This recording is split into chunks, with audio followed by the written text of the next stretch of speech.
Oh, I really am grateful to be a part of really what's happening at Piedmont. I've known Ike since I was like this big. We've joked about this, but I grew up in Fayetteville, Georgia, south of Atlanta, and Ike was a pastor down there at a church called New Hope for a long time. And so I got to watch Ike from afar as a teenager, especially. Now, I don't know about you as a kid, if you grew up in church. You know, I didn't, as a teenager, love to be with the pastor, so I kept an arm's distance from Ike back then. But it's been really fun to get to know Ike at a completely different level, especially through Woodstock City and all the things we've done together through that, and to be able to now be a part of just supporting what's happening, and it's so much fun to do that.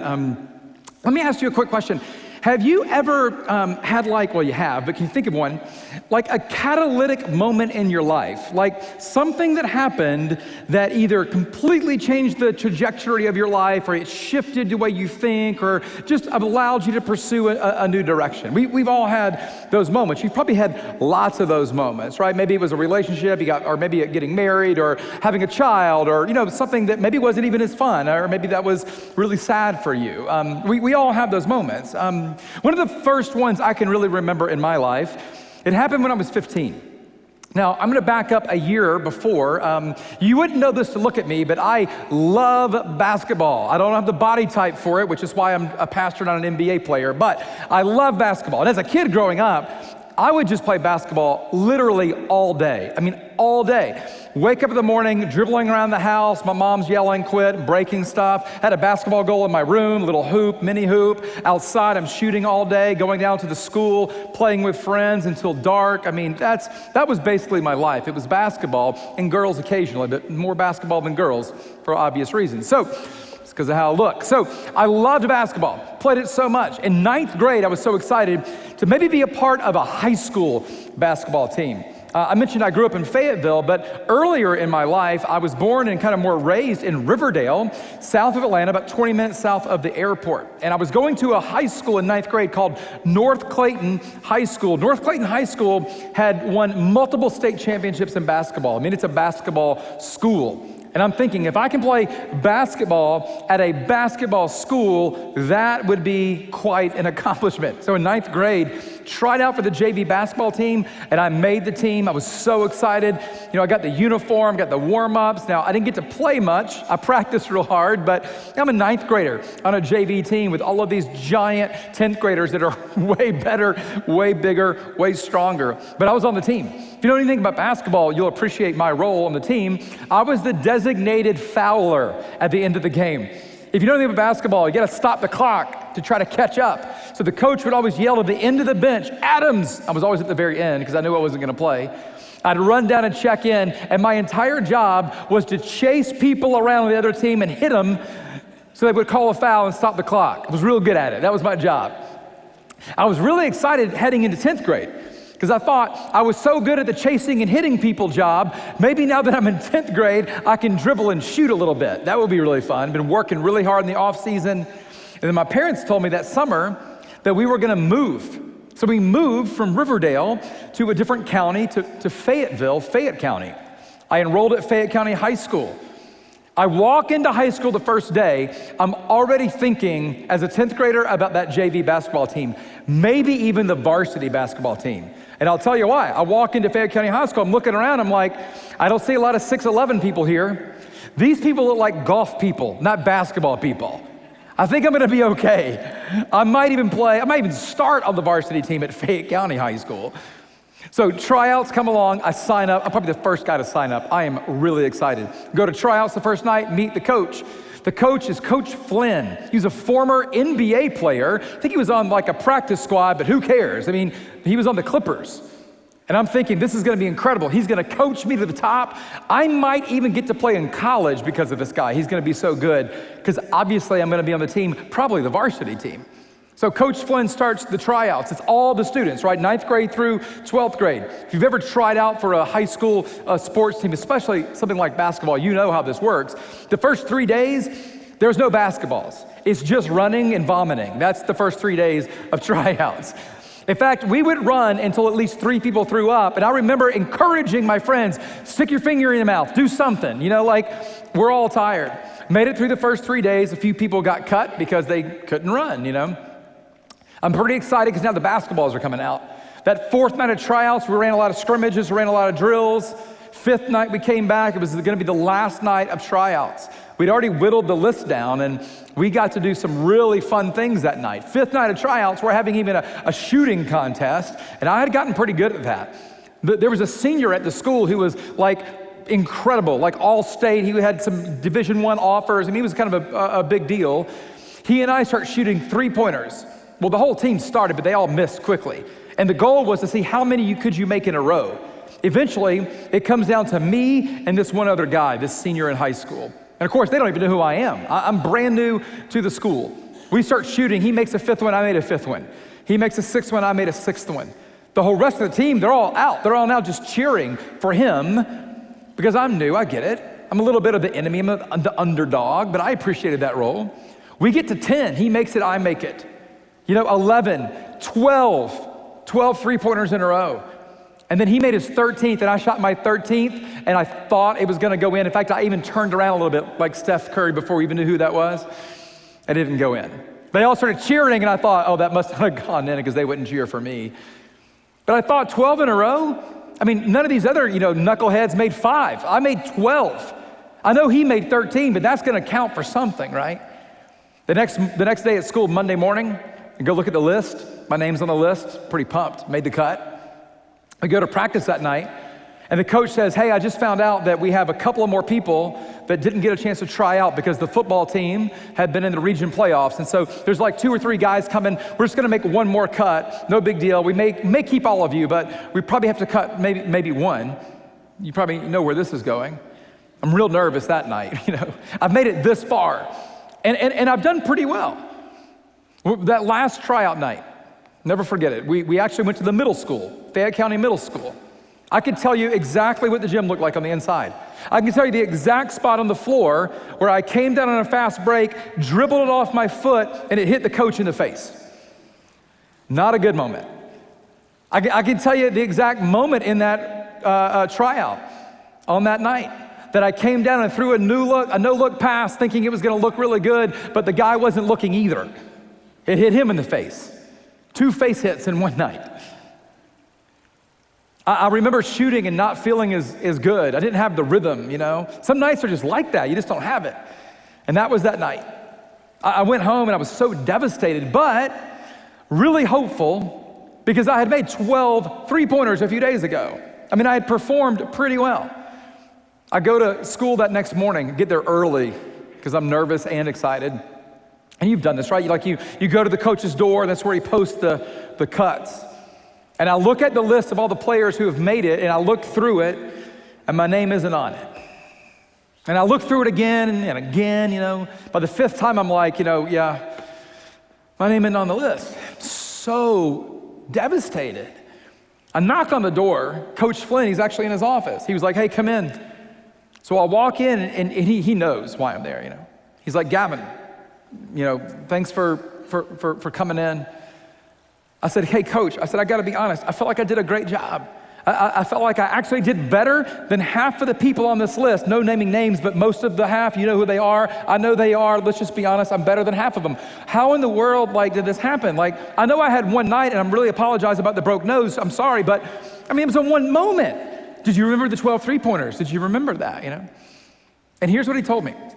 He said, Gavin, I think you're actually really good at basketball. I think you're a great player, great athlete, a lot of energy, you're fast, all the things. But I gotta be honest with you, I just don't know you. You're new to the school. And all of these other guys, they've grown up here. They played in the recreation program, they were in the middle school team. Most of them were on the 9th grade team last year, and I just kind of felt compelled to go with the people that I knew. Now, there could have been a lot of reasons for getting cut. That one did not sit well with me. It just felt so unfair to be cut for that because I changed schools and went to the golf school and still couldn't make the, I was so angry.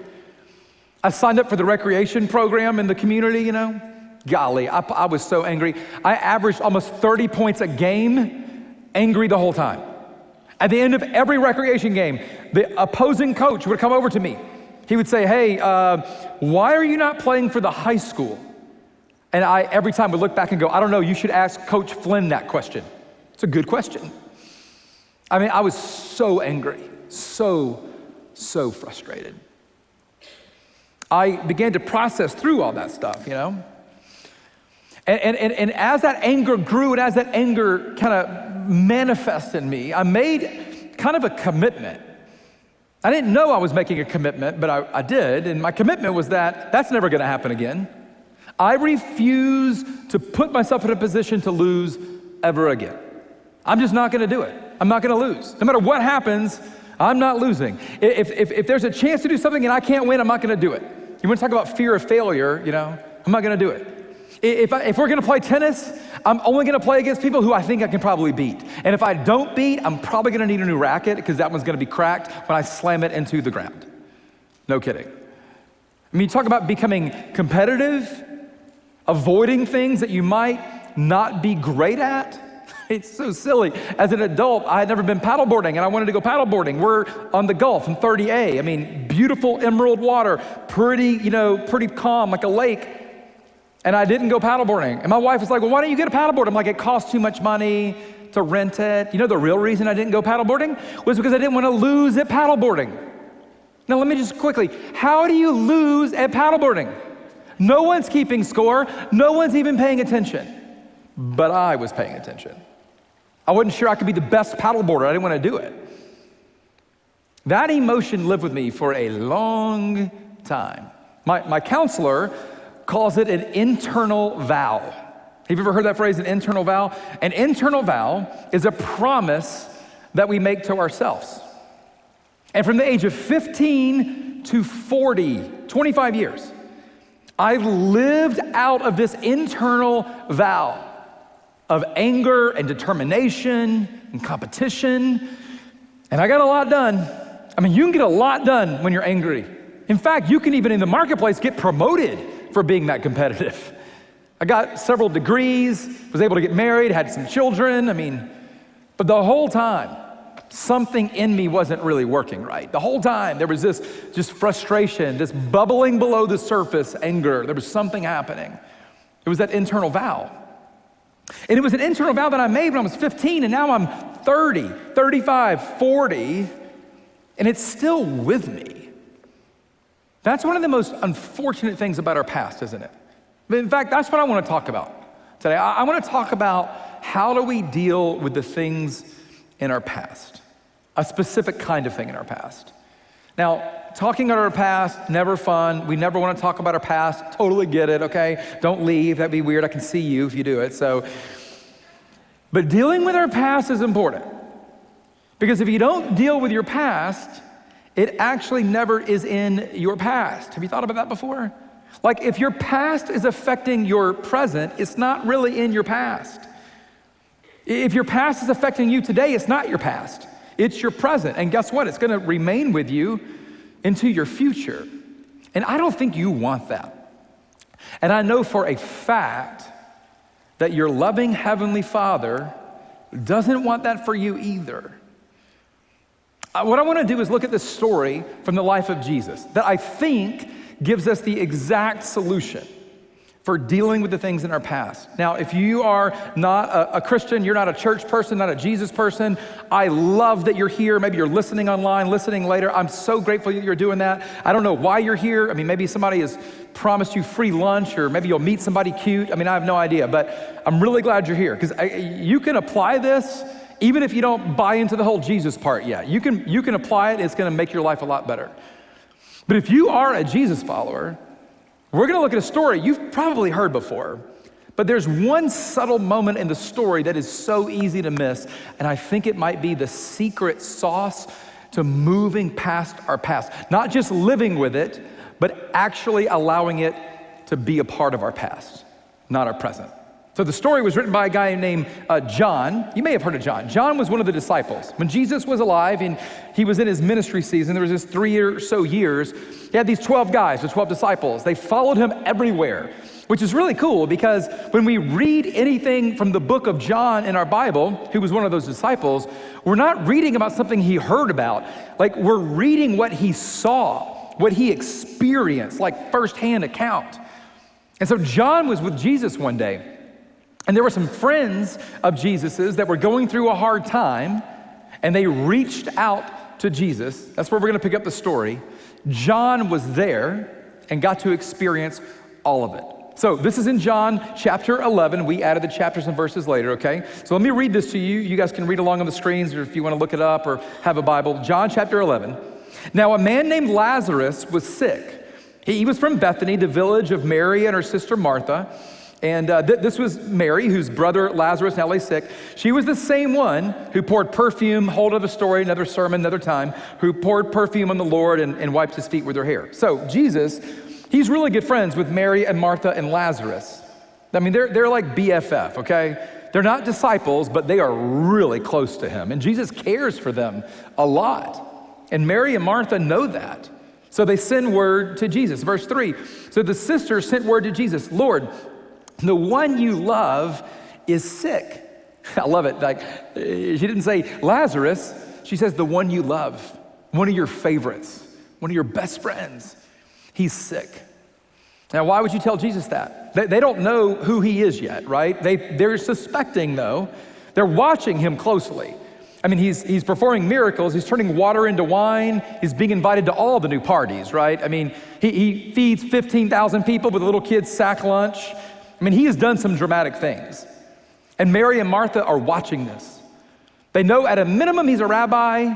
They're pretty sure he is sent from God. They don't know the half of it yet, though. But they know he can help, because every time Jesus is near, things are better. And so they want him to come. So they say, Jesus, the one you love is sick. When he heard this, Jesus says to his disciples, this is so beautiful, this sickness will not end in death. No, it is for God's glory, so that God's Son may be glorified through it. Remember that. We're going to come back to that moment in just a second. Now, Jesus loved Martha and her sister and Lazarus. So when he heard that Lazarus was sick, he didn't do what you would do. He didn't get on the horse. He didn't start walking. He just kind of hung out for several more days. He stays there, right? So when he heard that he was sick, he stayed there for 2 more days. And then he said to his disciples, let's go back to Judea. What's so crazy about this? Judea is where they were previously. They were threatened. There was some fighting and some beating. They were almost arrested and almost executed. They barely escaped. I won't read the whole thing to you right now, but this is so great. You should read it later today. When Jesus says, let's go back, they go, hey, by the way, do you remember what happened when we were there? How about we just stay here? After all, Jesus, you already said he's gonna be fine. He's not gonna die. You told us that already. One of the disciples says, well, I guess we'll have to all go back and die together. So they start traveling back. On their way back, Mary and Martha, they're looking out the window and they see Jesus and the disciples are almost there. And they get excited, but they also get real sad because they realize if he would have come when they first sent word, things probably would be different. Verse 32 says, when Mary reached the place where Jesus was and she saw him, she fell at his feet and she said, Lord, if you had been here, if you would have shown up when I asked you to, my brother, he would not have died. And when Jesus saw her weeping, and he looks around and all the Jews who had come along, they were also weeping. Jesus was deeply moved in spirit and he was troubled. Where have you laid him? He asked. Come and see, Lord, they replied. And Jesus wept. And the Jews said, watching him, see how much he loved him. See how much he loved him. They take Jesus over to where Lazarus is buried. And Jesus is weeping, and they're all weeping. They're mourning, right? And they go over to the tomb, and there's a stone in front. And he asks them to move the stone away, which confuses everyone. In the New King James Version, I love it. It says, but Lord, the body stinketh at this point. And Jesus says, it doesn't matter. And then he prays again. You can read this later. It's this incredible prayer. He basically says, hey God, what's up, it's me. Hey, I know what you're gonna do. you know that you're gonna do it through me, but I wanna pray to you out loud so everybody knows that we're connected and that you're the one doing it. And then he says, hey, move the stone away. They roll it away. Jesus leans in. We don't know how he said it. Like we tend to, say he was like, Lazarus, come out. Like he yelled. Maybe he did. I don't know. Or maybe he just whispered, hey, Lazarus, come on. And Lazarus walks out. That's how the story concludes. John's there watching this happen. He says, Lazarus, come out. The dead man came out, and his hands and feet were wrapped in strips of linen and a cloth around his face. And then Jesus says to them, take off the grave clothes and let him go. If you grew up in church like I did, you've heard that story like hundreds and hundreds, maybe thousands of times, And it's such an incredible story. And as a Christian, we should celebrate the story of Lazarus. It's worth celebrating. I mean, it's a foreshadowing to what Jesus is gonna do when he's in a tomb for 3 days and comes back. This is actually one of the things that got him on a cross. I mean, the religious leaders didn't like Jesus very much because he was drawing a crowd away from them, causing them to lose power, lose influence, lose wealth, very earthly thinking, right? Like we tend to do. And then he raises Lazarus from the dead. Well, the following got bigger, and the Pharisees got angrier, the religious leaders. So one of the things that got him crucified was Lazarus walking around after being dead for a few days, right? That would draw some attention to you too if you did it. But as incredible as that moment is, and as incredible as it is, and kind of what it means for us even spiritually to be made alive again through faith in Christ, there's this subtle moment that happens in the story that's so easy to miss. But it might be the secret to unleashing our future by unlocking us from the past. And it's the shortest verse in the Bible. Maybe that's why we miss it. I grew up, like I said, going to church. Whenever the Sunday school teacher would say, hey, before next week, memorize a verse, this was my go-to. John 11:35, shortest verse in the Bible, 2 words, Jesus wept. Jesus wept. It's easy to miss it, right? It's just 2 words. But the significance under that moment, I don't think we can overstate it. What Jesus was allowing himself to do was experience something that we would label grief. Jesus was allowing himself to experience, right, grief. He was allowing himself to kind of not move past the loss, but instead to sit in the loss for a minute. To himself sit in and experience what it feels like to have that pain, what it feels like to experience that sadness. And we don't want to do that. Like we do everything we can to not experience that pain, to avoid the sadness, to avoid grief, and for a good reason in a way, right? Because that stuff hurts. It's painful to do that. But it's incredibly important to think about it for a minute. Why would Jesus do that? I mean, Jesus allowed himself, right? Jesus allowed himself to feel the pain and the sadness of loss, knowing the whole time that he was going to bring Lazarus right back to life. Isn't it incredible? Why did Jesus allow himself to feel the pain? Like, why did Jesus allow himself to feel the sadness of loss? I mean, just think about it. Jesus could have shown up 3 days, 2 days later, Mary and Martha. Mary, if you'd have been here, he's like, hey, I know, don't worry about it. I'm gonna raise him from the dead. I know that seems crazy. I'm gonna raise him from the dead because I wanna show something to you, your sister, and the entire world about who God is. So just stop your whining, it's fine. He could have done that. And by the way, he knew what he was going to do. Remember that he told the disciples, he's not gonna die. This sickness will not end in death. He knew the whole time what he was gonna do. So why did he allow himself to feel it? Why did he grieve? It's a really important question, it's critical. And here's why I think because Jesus understood a principle about life and about loss. Jesus understood that grief is what paves the path to peace. Grief is what paves the path to peace. Grief is what allows a death to rest. Grief is what allows us to move past it. and not bring it with us. But there's kind of an interesting side note for us that I think we have to focus upon for at least a second. See, like, you probably knew that when your grandmother died, you know? Maybe you were even a kid and you went to a visitation. Maybe you went to a funeral and, you know, people are crying and you felt sad too. And maybe your mom, your dad, aunt, uncle, somebody said, hey, it's okay to feel sad. It's okay to cry. Like, you should do that. And you learned a little bit about grief. And you associated grief to physical death, which makes perfect sense. But here's what we often miss, and it's so important to get this part of it. What we often miss is that every loss is a death. Every single loss is a death. The loss of your grandmother was a loss, but the loss of a job is a loss too. The loss of an opportunity is a loss too. Every loss in our life is a death, every single one of them. And every death gets buried. Every single loss in your life, it's a death. And every single death gets buried because that's what we do with loss. But the losses that we pay attention to and grieve well, we get to bury it dead and we allow it to rest in peace.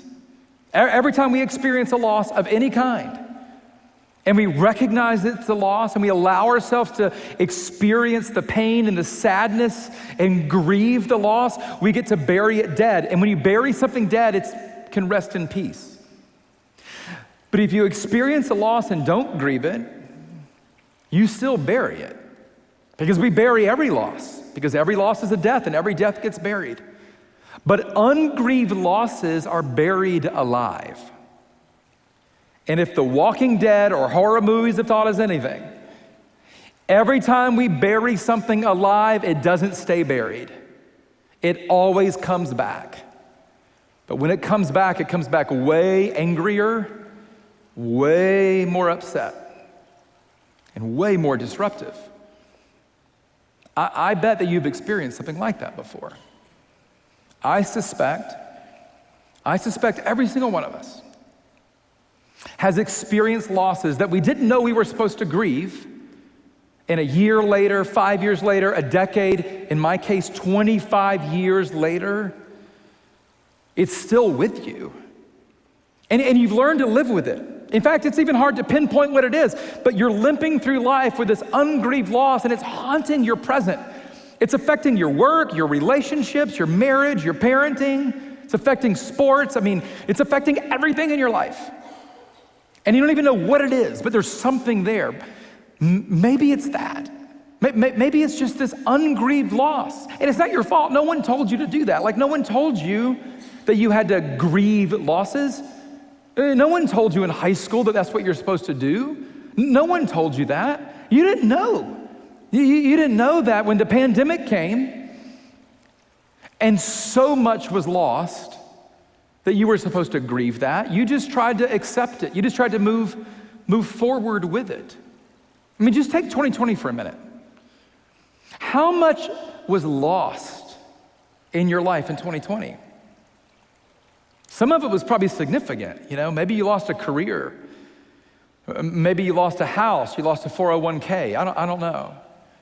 But every loss matters because every loss gets buried. Maybe you lost graduation. I have a son. I have 4 kids. One of my sons graduated in 2020.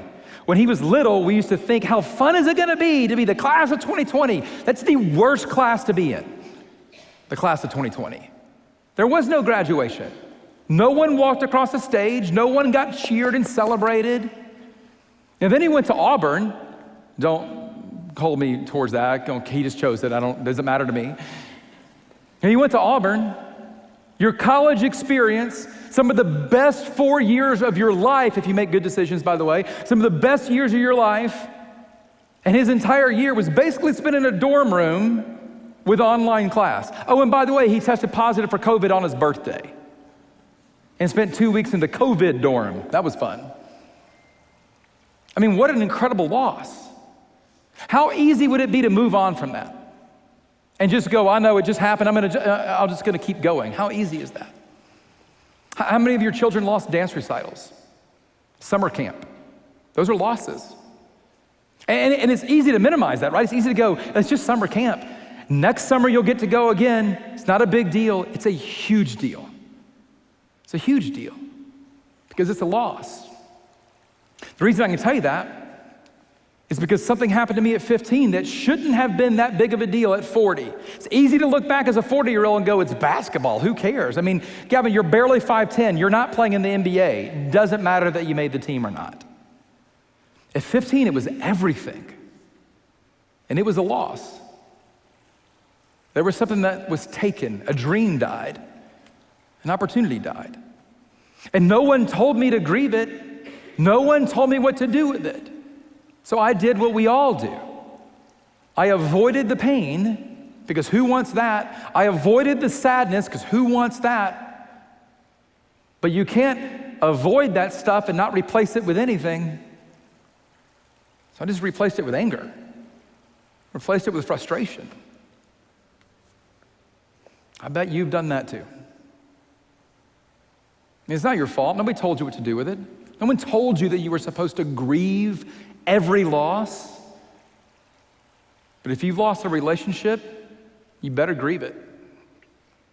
If you lost an opportunity, if you lost summer camp, if you lost graduation, your freshman year, those are all losses. And they have to be grieved. Because only losses that are grieved can actually rest in peace. Only losses that are grieved can actually rest in peace. I wish someone would have told me to do that when I was 15. I wish someone would have come alongside me at 15 and said, hey, you should grieve these losses, but they didn't. And for 25 years, I just kept accumulating losses that went ungrieved and made more internal vows. And I get the hesitation. I mean, if you're gonna grieve losses, you're gonna have to feel pain. You don't wanna do that. This is even harder. If you're gonna go back and try to grieve those ungrieved losses from your past, you're gonna have to experience that pain too. But if I could just be kind of maybe very blunt about it, you really only have two choices anyway. I mean, you can grieve the losses now, or you can allow them to continue to be ungrieved, and they're just gonna create grief for you later. I mean, if you don't grieve a loss right now, whether it's a current loss or even a loss from your past, if you don't grieve the loss now, it will create grief for you later, and it's gonna be way meaner and way more difficult to deal with. If you really want your past to become your past, you have to grieve the losses in your present. Because if you don't, they're gonna persist into your future. And you're never gonna be able to fully move forward. It took me a long time to learn that. I probably caused a lot of harm to relationships because I didn't understand it. I probably lost a lot of opportunity because I was so afraid of failure. That was my internal vow. And I don't know what your vow is that you've made internally. I don't know what your losses are. I don't know what your experiences have been. But the one thing I know for sure is life has a way of losing things. Life has a way of bringing loss. And while you probably know that you need to grieve and mourn the death of people in your loss, very few of us knew that we were supposed to grieve all the losses. And as difficult as it is to think about, I want to ask you to do something. You don't have to do it right now. You can go home and think about it later today, tomorrow, sometime this week. I just can't encourage you enough to choose to experience the pain of those previous losses, to write them down. Get alone and just start thinking. Ask God to reveal them to you. What are the things? What are the things that I've just been dragging with me and living with my entire life? And if you ask me, I would say, no, I've learned to live with it. And God's going, no, I don't want you to live with it. I want you to move past it. But you can't do it if you don't grieve it. What are the losses that you've experienced? Start with the really big ones, write them down. Start really digging a little bit in your heart. What are all the losses? What are the things that, as a child that happened? What are the things in middle school and high school that happened? What happened in those 20s and those 30s? And as tempting as it's going to be to not do it because you don't want to deal with the pain, I get it. You want to feel that again, I understand it.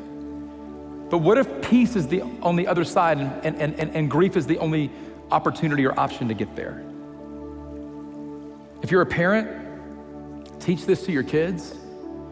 If you're a parent, I would sit down with your kids. I'd ask them what they've lost.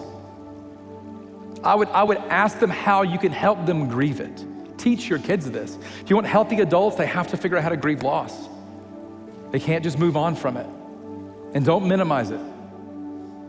Don't minimize it. And it's not gonna be the most fun thing you've ever done, but it might be the most freeing thing that could ever happen in your heart. So here's what I love to do. I'd love to just pray for you. And as we do, and as you kind of get in your car today and as you drive home, our tendency is like, just shake that off and go, whew, I'm glad that's over. Just don't do that. Don't do that. If you want to experience peace on the other side of it, there's a way, but you gotta grieve loss. Can I just pray for us? Heavenly Father, thank you so much for providing a path to peace. Father, life can be so hard. And sometimes we make it hard. We make bad choices and we experience loss from that, but so many times it's just life. In this world that we have trouble, and I'm so grateful that the trouble doesn't have to ruin our life, that we can experience peace, but only by turning to you in our grief and allowing you to walk with us through that pain. God, I'm so grateful that when we choose to grieve loss, we don't have to do it alone, that you will sit with us in that. So God, whatever this means for us, there's people, God, I know there's people sitting here going, why did I come today? I pray that you just give them the wisdom to understand how significant these losses have been. Even if it's easy to excuse them away, they are all significant because they were all buried.